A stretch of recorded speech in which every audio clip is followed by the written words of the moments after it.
Buddy, thank you for joining me for another illuminating session of OLC4O Term 2B, brought to you by Wassa Distance Education Center. I am your instructor, Mike Laverty, and today's date is Wednesday, May the 10th, 2023. Today's class is number 15, and we are working our way through Unit 2. We're going to be covering assignments 22, 23, and hopefully have enough time at the end to cover assignment 24. So it's a pretty beautiful sunny day here in Sulikout. Hopefully things are nice and, pleasant where you are. You can feel the sun. It was a pretty gloomy, foggy morning, but complete turnaround today. So yeah, and I chose the word illuminating. That's one of my favorite words. And today we're going to be talking about some visual elements and how we use them in our writing. And just wanted to share a little tidbit. When I was, studying publishing years ago, we learned about illuminated manuscripts and about how monks would go out into the forest and they would gather materials from the forest and nature, and then they would use those to create the illuminated manuscripts, most of them which were Bibles. Like, this is going back 1,000 years, and I just love that practice of people going into nature, and a lot of cultures, of course, practice that across the globe. But yeah, just going into nature, gathering materials, and making something from it. So I think writers, we can do that too, right? We can just go into nature, be inspired by it, and write about it and share with other people. So that's something you might want to consider doing in your writing. Here is some important dates. So this is week 4 of term 2B. This is it's a 9-week term, so we're almost halfway done. For any potential grads out there, your deadline for submitting work is June the 9th, so please keep that deadline in mind. If you want to graduate and be part of the graduating class of 2023, then you really have to start getting your work out and have it all done by June 9th. If you want to have your coursework done and earn a credit in term 2B, then June 16th is your deadline. Otherwise, you have to register for the summer term and submit work over the summer, and then you'll have your credit granted next school year. But you have to have it all submitted. You can't carry coursework over till next year, so please keep that in mind. Don't want anybody starting from scratch next year. So we've covered Unit 1. We will cover Unit 2 this week and next week. Please note that OLC is broadcasting live on the airs right now, and we do broadcast Monday, Tuesday, Wednesday, Thursday from 1 p.m. to 1:50 p.m. I usually go a little bit over. You can phone into the studio with any questions or comments at 1-800-465-7144. That's 1-800-465-7144. Or you can listen in on the Bell ExpressVu channel 972, or join us on Zoom. My meeting ID is 417-6699-799. All of my videos are uploaded to YouTube right after I'm done teaching. So if you search for my channel, just put Laverty Wassa into that search bar. Click that search icon. You'll find my channel, and then check out my OLC4O playlist.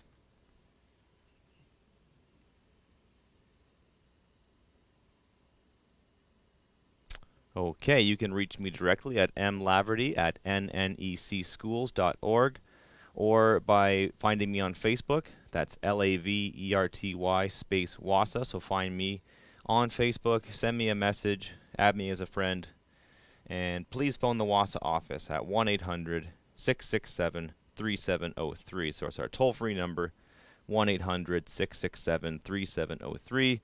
If you've got any questions about your path to graduation, what courses to take, how the deadlines work, how the terms work, so please reach out. There's someone waiting for your call, and they would love to guide you through onto your path to graduation.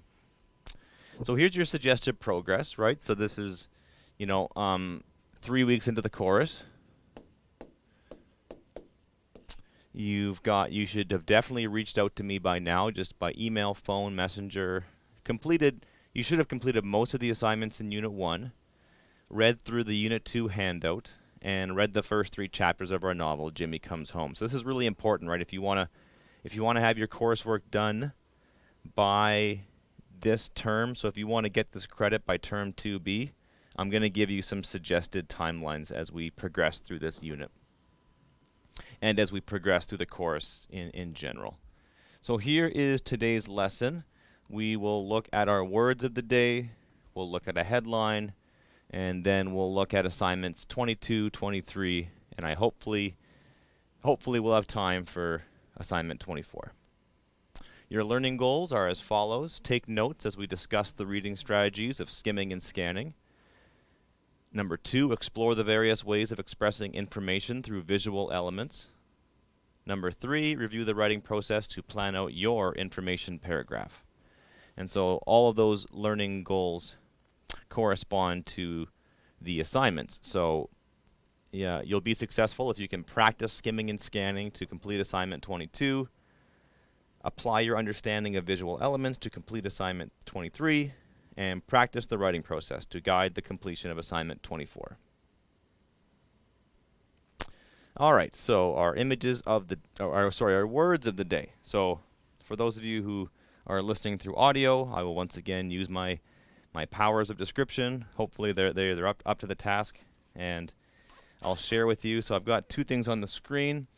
I've got a cuneiform tablet, so this goes way back to the ancient the ancient Sumerians, which some archaeologists and historians believe are the first people to produce a written language.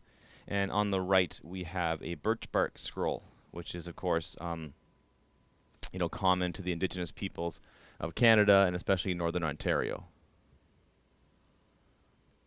So my Anishinaabe word of the day is Ojgibiigan, which is a noun, which is something written, a piece of writing, a paper, an essay, a report, etc. Could also refer to mail or something used for writing, like paper. On the English side, it's not a synonym. It's not a together word. It's not necessarily related, but there is an association here. So cuneiform is the ancient form of writing used by the Akkadians, the Assyrians, the Babylonians, the Persians, and others. Literally means wedge-shaped. So here we go. We've got a writing tool, so a wooden wedge, and they would take wet clay, or at least clay that wasn't completely dried out yet, and they would make their marks in the clay. And then archaeologists and linguists and people of that ilk would study this, and then you see how the language sort of progressed, right? So in this first column, you've got like symbolic, right? So you've got God or heaven, which is represented by the sun here, and then that sort of like progressed into this symbol over here, and then eventually you get like letters at what we have today. This is a passion of mine. I love reading about language. I love reading about symbols and how humans created art and how it all became language. Just something I've been fascinated about, and I listen to a lot of historical podcasts on YouTube and like to read books about it. Little pet passion of mine. So here's some more Anishinaabe words. We've got wigwas, which is a birch bark or a piece of birch bark. Matig is a tree. Wigwasatig is a birch tree, and wigwasabak is a birch bark mat or a scroll. So once again, I don't speak the language, so I apologize if my pronunciation is not quite there. I do try to get that as close as I can, but I like to show how language is organic, especially indigenous languages, and I just love how different concepts are kind of combined together. So the indigenous peoples of Canada have been using, birch bark scrolls for thousands, who knows how long, but this is actually common around the world. So I think it's common in Russia, Ireland, Pakistan, India, Indonesia. Anywhere that like a birch bark tree or a tree that grows that has similar bark to a birch bark tree, you see that pattern all over the world where people are. It's just such a natural medium for drawing on, right? It's so anywhere in the world you have bark that looks like the birch bark from our part of the world, you find examples of people writing on it, going back thousands and thousands of years. Um, just wanted to give just talk about the origins of some of the words that we use. Graph. So we're going to be talking about graphs today, but the word graph you see it on the end of a lot of words. So it's a Greek suffix. So remember, suffixes. These are the end of words. Prefixes are at the beginnings of words. So it literally means to scratch, to scrape, or to graze. It also means to write. Auto is a Greek word that means self. So an autograph, so you combine auto and graph. So it literally means a self-scratch or to self-write. So your autograph is the way that you write. It's the way that you write your name.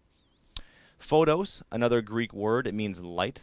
So the word photograph literally means a light scratch or to write with light, which is really cool because that's at least, back in the day when you'd have Polaroid photos and you had to go to the drugstore to get your photos printed, it's that's what a camera does, right? It captures the light coming into it and then it writes it either onto a digital file or it writes it onto a piece of paper to print off an actual photograph. So that's the word literally means to write with light. That's why I love etymology, the study of word origins. I think every word is like a little story to itself, and it has so much meaning kind of like baked into it. And it's really cool just to, at least I think it's really cool to sort of break down the word and see where it came from. So here's our article of the day. Electric delivery trucks begin rolling off the line as Canada's first large EV plant opens. EV, of course, is electric vehicle. The first electric delivery trucks began rolling off production lines in early December as General Motor Company, GMN, officially opened Canada's first large-scale electric vehicle plant Monday in Ingersoll, Ontario. This is an article from last fall, but it's still relevant as electric vehicles are very much being talked about. There's lots of plans in Canada and America to phase out combustion engines, right, to get rid of gas-powered vehicles, and there's a huge push in America right now, and then Canada is following suit. I think it's like 2030. They want to have it's an aggressive deadline. It's only 6.5 years from now, but they want to get rid of gas-powered vehicles, and they're giving rebates to people. So that's one way that the government tries to influence people and try to make things happen. Is they say, well, if you buy an electric vehicle, we'll give you a discount, or we'll give you $4,000 off your tax return, or something like that, to try to convince people to go out there and get that electric vehicle. Of course, for people living in the north, and Sioux Lookout is north, really north to people living in Toronto, but just think about people living up in Sandy Lake and Big Trout, and there's lots of issues about infrastructure and will an electric vehicle actually run when it's minus 40. So, but it's definitely coming. All right, so here's the headline. Electric delivery trucks begin rolling off. So we're not just talking about trucks. We're talking about electric delivery. So we've got two adjectives, and they both apply to the noun truck. So electric delivery trucks. They begin rolling. So sometimes you see verbs kind of like paired together. So electric trucks, you couldn't just say rolling. You have to have a helper verb. So begin in this case would be a helper verb that helps out the word rolling. Rolling off, so a preposition tells us where something happened. In this case, they're rolling off the line. The is an article. We've got 3 articles in English language, a, an, and the. Rolling off the line as Canada's. Canada apostrophe S because it belongs to it. So it's Canada's, and then what belongs to Canada? Its first large EV plant. So first and large apply to EV plant. It's not only an electric vehicle plant, it is large, and it's the first one of its kind in Canada. And what did it do? It opens. That's its verb, its action word.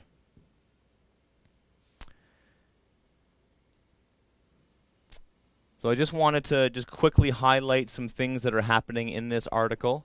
So the first sentence reads, BrightDrop, comma, GM's new commercial electric delivery vehicle business, comma, also announced DHL Express Canada will be the first customer outside the United States for the BrightDrop Zevo 600 van. So if we took out the stuff that's underlined, it would say BrightDrop also announced.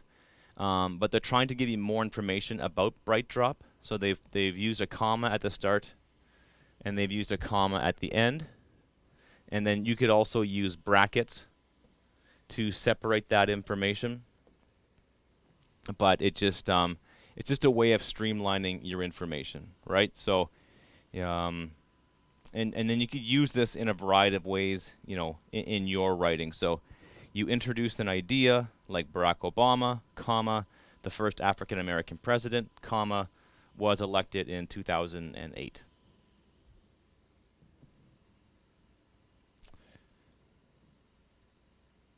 So you could say BrightDrop is GM's new commercial delivery vehicle business. This business also announced DHL Express Canada, ... But the use of the commas there just kind of like streamlines things. And I've given two examples on the board. One is 29 words long. One is 27 words long. So it might seem like a little difference, but if you can streamline your writing, and you know, one of the best pieces of advice that I've ever read about writing is if you can omit, if you can cut words, it's usually a good idea to do so, right? If you can give your reader the same message, but if you can do it with less words, then that's usually better, right? If you can streamline things.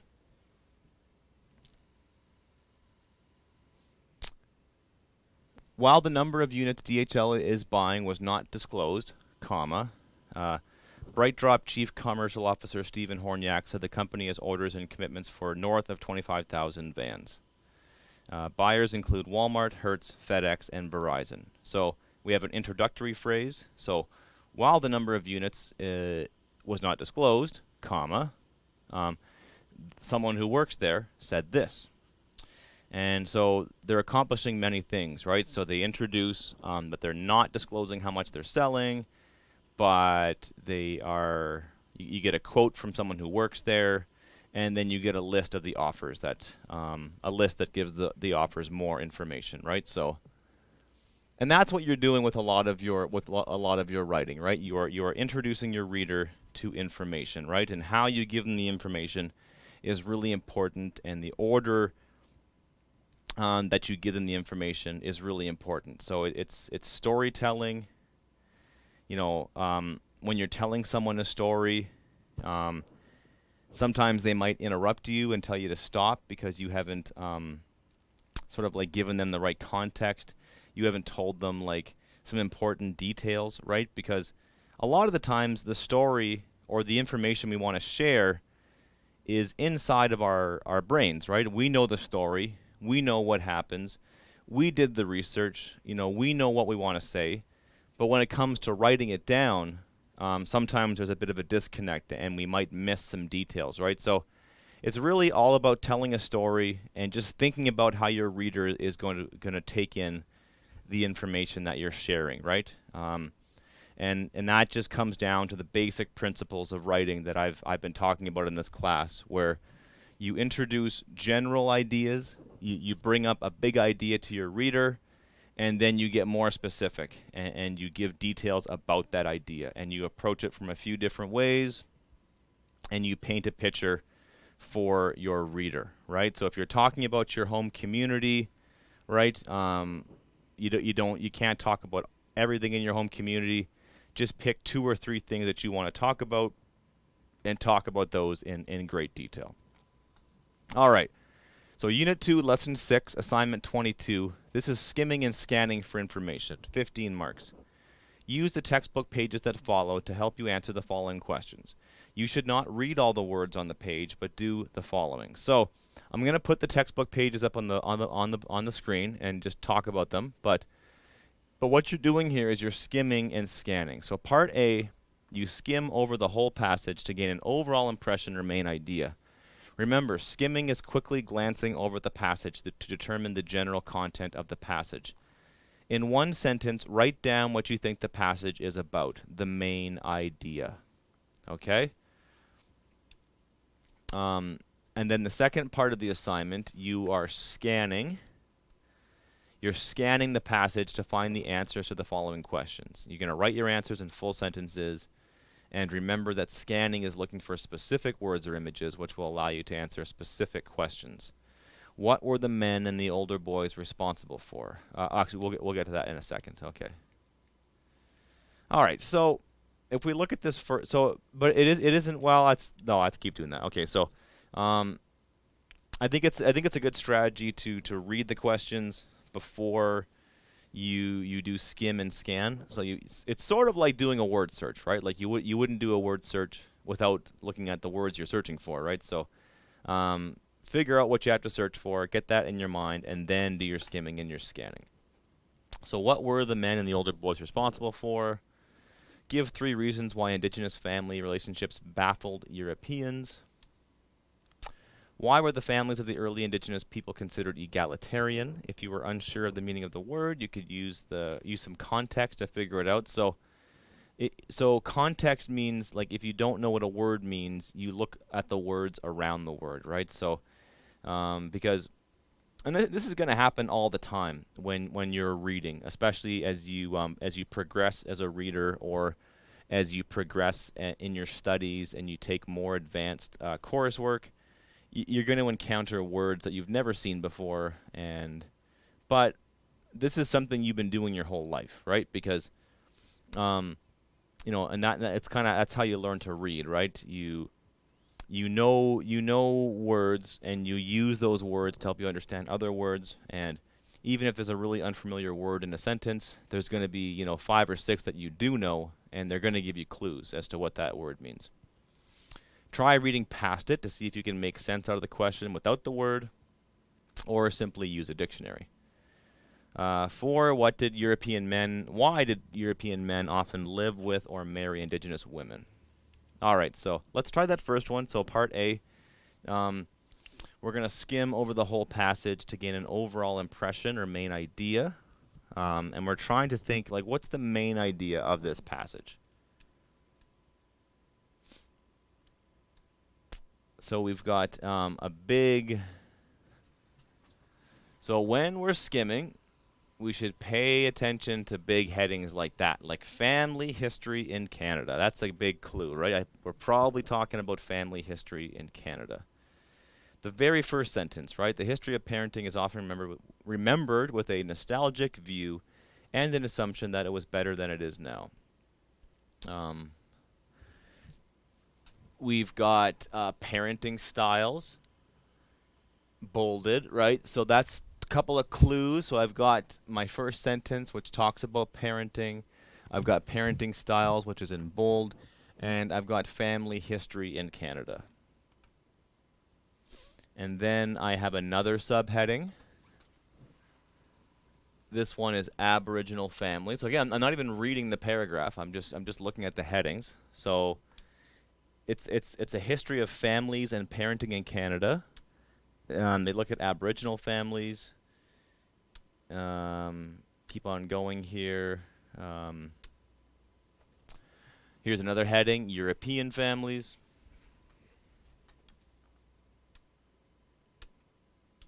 Okay, so there you go. I mean, I can get a lot of information based on that. It's going to be, it's going to be talking about the history of parenting and families in Canada. They talk about European families. They talk about Aboriginal families.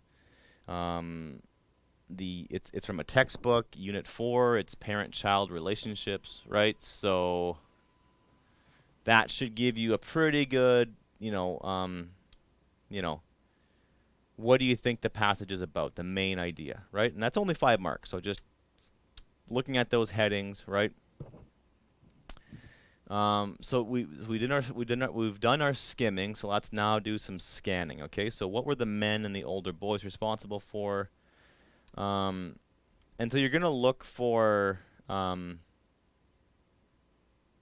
words like men and fathers and boys to and I'm not going to do it for you because you can do this, right? But just if you just look, you will find it, okay?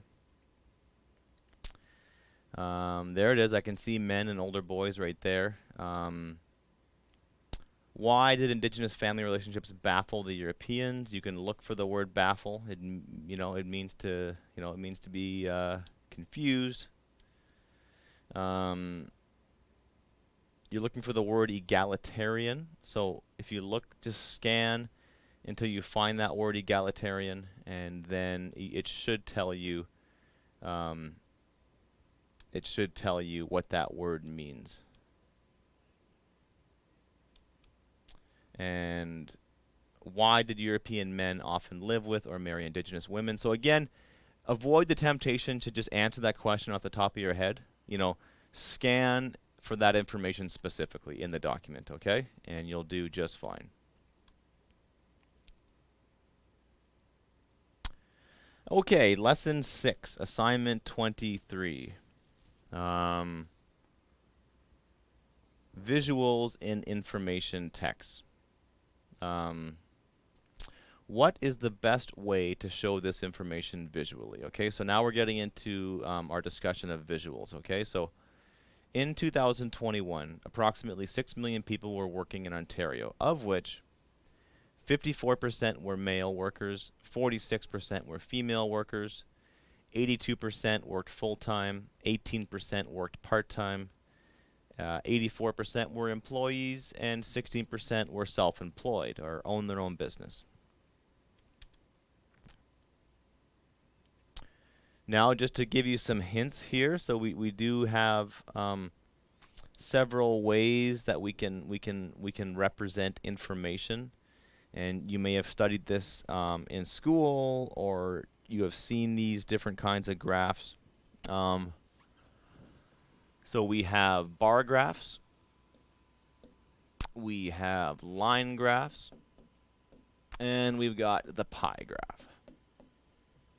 So the bar graph is either horizontal or vertical bars, and you see with that first example, you've got 5 students: John, Carla, Peter, Jetzer, and Darlene, and they've all have written a fractions test. They wrote the test with preparation, and they wrote the test without preparation, right? And so it's got this orange for without preparation and green when they had the preparation, right? So and bar graphs are useful for making comparisons, especially when the two things when it's like when one person has done 2 things, right? Or one country like Canada, for example, hint hint, has 2 things, right? So you might want to consider that one. You've got line graphs, which are typically are great for showing things as they progress over a course of time. This is often used like in the stock world and the investing world, where you see the price of a company or the price of a stock or the price of oil or the price of the Canadian dollar in relation to the American dollar, how it fluctuates, how it goes up, how it goes down. What was it valued on Monday? What is it valued on Tuesday? So line graphs are really good at showing. That's not the only thing line graphs are good for, but they definitely show how things progress over time. Right? If you're trying to lose weight, you might want to use a line graph to track your weight over time. What did you weigh last week? What did you weigh today? What did you weigh a month ago? And then pie graphs are another way we can represent information visually, and it's when you've got a bunch of different categories, and then typically the pie graph, it'll add up to 100%. Right? So you could look at, like this one's about pet ownership, but you could even say like, like cell phones, like Android, Google's, Samsung, Google phones, Huawei, Apple, you know, what cell phone company sells the most cell phones, across the world, in Canada, and all of these graphs have they have markers, and they have things that give the reader context, right? So it's good to give your reader context, especially when you're talking about stats, right? So stats can be misused, so it's good to know, like, are we talking about all of Canada? Are we talking about just Ontario? Are we talking about just Sioux Lookout? Are we talking about right now? Are we talking 10 years ago, 5 years ago, right? So there's, information needs context. When was the data gathered? How was it organized, right? These are all important things to keep in mind. Infographics are a newer form and method of way that we can represent graphic or visual information, how we can represent it. It makes things easier on the reader. Makes things easy on the reader by using engaging images, symbols, typography, etc., to provide a lot of information in a small space, right? So you're trying to give a lot of information. So in this case, a whole bunch of information about refugees, and provide that information in a way that's kind of the phrase I like to use is at a glance. You can look at it at a glance, and you can see all the information, and you can take it in, and you can learn a lot from it. And then infographics work well on social media. They work well as posters. It's just a way to grab your attention, and just your eye can just jump around the page and learn lots of things, and it uses symbols and icons quite a bit, right? All right, so part B of assignment 23, you're looking at a newspaper article, right? So we've looked at a lot of articles in this class already, so you should be well trained for this one. Read the report below and then answer the questions that follow it. So part 1. What kind of visual is used here, right? So right here. And I won't spell it out for you, but you need to be specific. Tell me what that is, right? What kind of visual element is that, right? Be specific. What do we often see in a newspaper article? Why do you think this was chosen, right? Do you think it is effective in conveying information? Okay. So let's break down this headline like we always do. We've got a headline. In this case, the headline is Beaver Brae Secondary School students, staff, host spring feast and powwow. So we've got a headline. The article is pretty short. It's on May 7th. Hundreds of staff and students from Beaver Brae, local elementary schools, and community members were served wild rice soup, bannock, fruit, cookies, and refreshments for lunch in celebration of Beaver Brae's spring feast and powwow. Following lunch, spectators listened to the beat of the Brown Eagle Drum Group and watched as Aboriginal dancers of all ages, adorned in their regalia, made their grand entry into a packed gymnasium. Elder Clarence White did an excellent job explaining all the different types of regalia, dances, as well as a lot about the Anishinaabe culture. This was an excellent learning opportunity for many staff, students, and visitors who also participated in the intertribal dancing throughout the afternoon. All right, so we're just talking. So tell me what kind of visual that is, and why do you think they chose this particular visual? And do you think it's effective in conveying information, right? So is it giving us new information? Does it help us understand the story? What relationship does this image have with the text of the article itself? Okay, so there we go.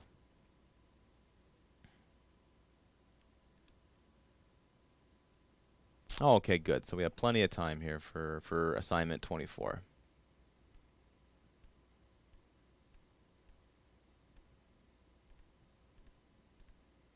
Oops. So assignment 24 is the information paragraph, and it's worth 25 marks. So it's a big one, okay? You are writing a how-to paragraph on a topic of your choice, right? So this one's great. You get to write what you want to write about, right? So, and I know that given my previous experience teaching people writing, that some people love an open-ended exercise, and some people just don't like it, and they want their teacher to tell them what to write about. So you may fall into one of those two camps. So I'm hoping that with my discussion today, I can give you some ideas on some topics that you might want to write about, and just how to write about them, right? So what could you write about, and giving you a strategy for actually making that happen. So, very important, right? We need to go over these assignment guidelines. Anytime you're writing in this course, and anytime you're completing an assignment for any course that you do, you've really got to focus on those assignment guidelines, right? What is required of you? So in this one, it's really important to note that you have to do a rough copy that's worth 10 marks and a final copy that's worth 15 marks. So you've got to hand in both to me. Okay, you've got to give me your rough copy and you got to give me your final copy. So we're going to look at the 5-step writing process. So step 1, we plan. Step 2, we produce some writing. Step 3, we revise that writing. So we reorganize it. We try to identify the main theme.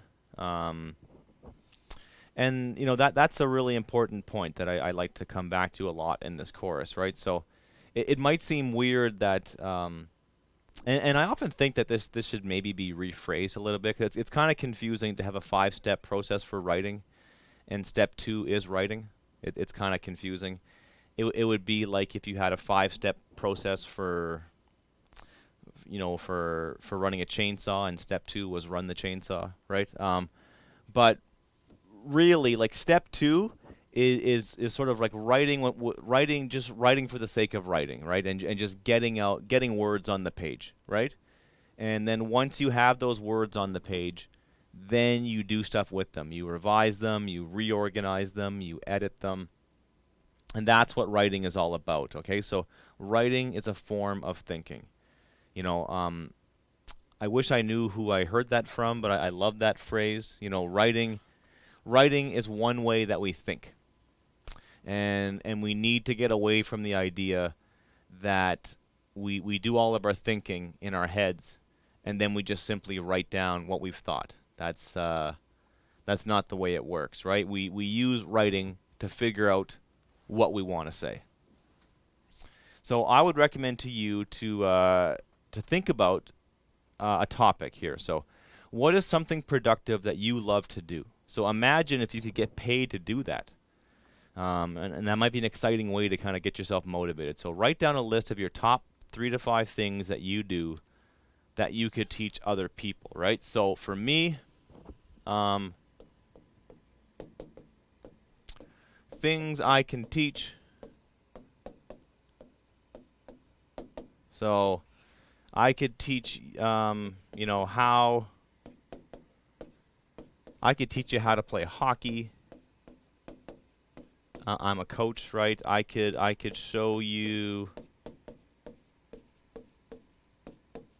how to play guitar. I love playing guitar, and I could teach people how to do it. How to grow beans. I've been really getting into gardening and growing, and how to write. I could teach you how to write a story. And I could teach you how to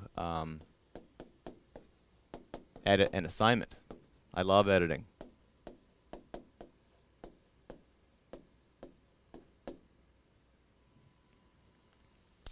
All right, step 1B, planning. So after choosing your favorite thing to do, you can then come up with 3 to 5 points, specific details related to your topic that could be included in your paragraph, right? So So step 1A of the planning process, you I guess I missed a key step here. Write down your list of 3 things you could teach other people, and then pick your favorite.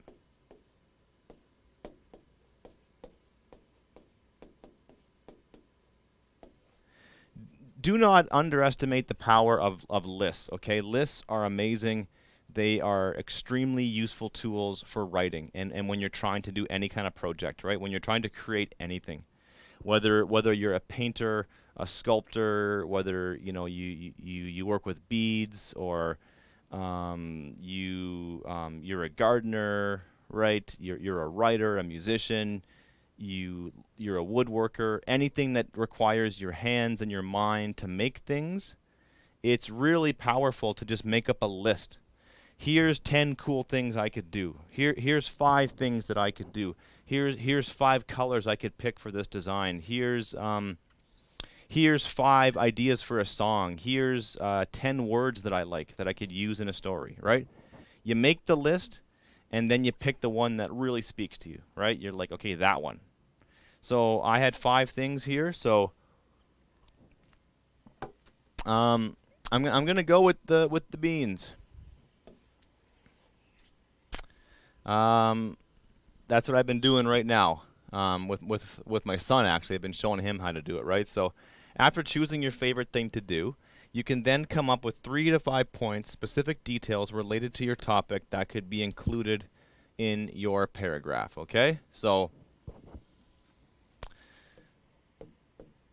I'm actually going to revise it. I'm going to say growing food at home / gardening. And I've got, so 1 point here would be starting bean seeds early, at home.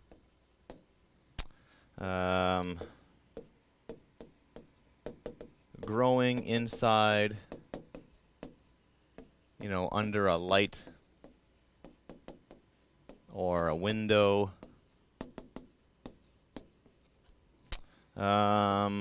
We've got preparing the seeds, planting the seeds, and then finally getting them outside. So that's something that I could teach someone to do, and I could teach them how to do it using an information paragraph. Okay, so now you're on to the writing process, right? So before you even write a single word, well, that's not true because we have been writing a lot here. So, and I have mentioned this before, that the writing process is different for everybody, and sometimes if you know what you want to say, you can just simply like jump into it and just start writing. But a lot of the times we need to do a little bit of we need to do a little bit of planning, okay? And we need to figure out what we want to say, before we actually start to put some words, onto the page, okay? So now we've done a bit of planning, and now we can do some writing, okay? So come up with a topic, opening sentence that introduces what you are teaching and gets the reader interested to know more. This is your hook to get the reader's attention. You may want to promise them a result, okay? So I used to do this when I taught at an elementary school, but I loved, we got our fish, okay? And the fish is the reader, okay?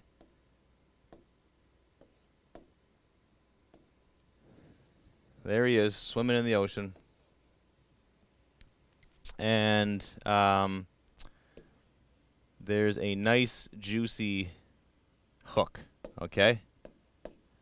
And if you do a lot of fishing, You know that your hook needs to be shiny, and there needs to be some color up here, right? So you got to make your fish, your reader, want to bite onto that hook, okay? So you want to grab their attention and get them to, you know, get them to bite and to want to know more, okay? So your hook gets their attention, and you may want to promise them a result. So you are writing a how-to article.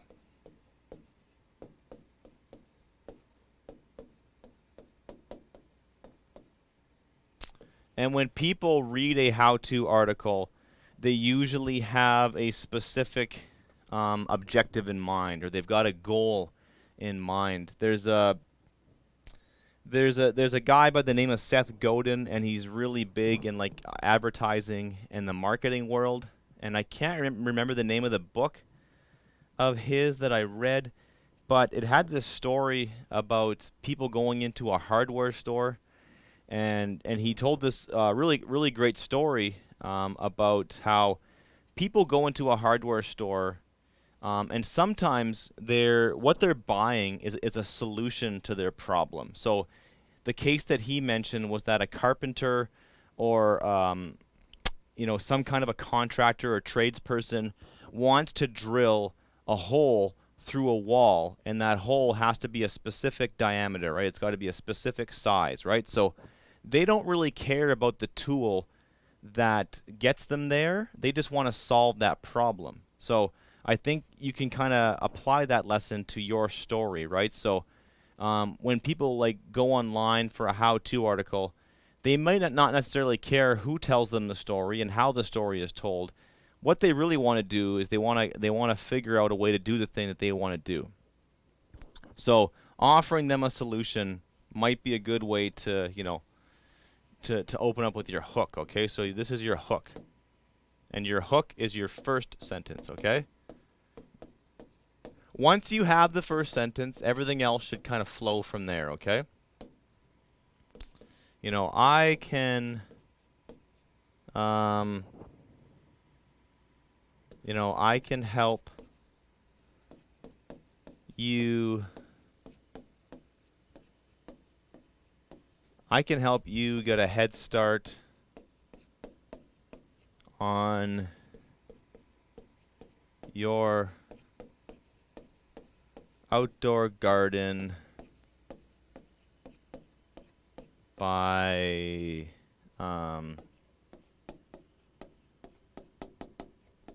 starting seeds early indoors. So that last part's a bit rough, but I could change that. Okay, I can help you get a head start on your outdoor garden by starting seeds early indoors. So alternatively, so if I switch this and I place the emphasis on the reader, I could say, maybe we can make it a question. I could say, do you